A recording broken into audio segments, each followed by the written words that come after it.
Today we're going to explore how to scrape Etsy data using both code and no-code tools. If you're looking to tap into this lucrative market, understanding what sells well and analyzing competitors is crucial. However, manually sifting through millions of product listings is practically impossible. That's where web scraping comes into play. In this guide, we'll show you how to efficiently scrape Etsy data, whether you're a coder or not. AdsPower is an advanced anti-detect browser designed to make your web scraping activities smooth and seamless.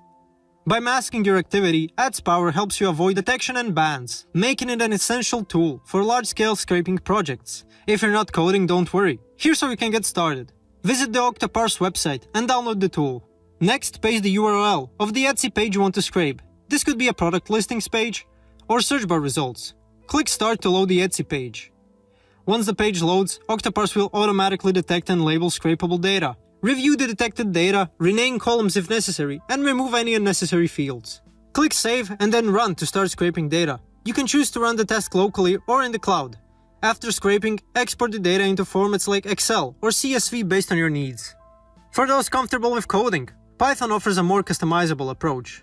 Download and install Python. Import libraries like Requests and Beautiful Soup. You can use Requests to fetch the Etsy page and Beautiful Soup to parse the HTML. Extract relevant data using CSS selectors and other methods. Save the scraped data into a file format of your choice, such as a CSV or JSON.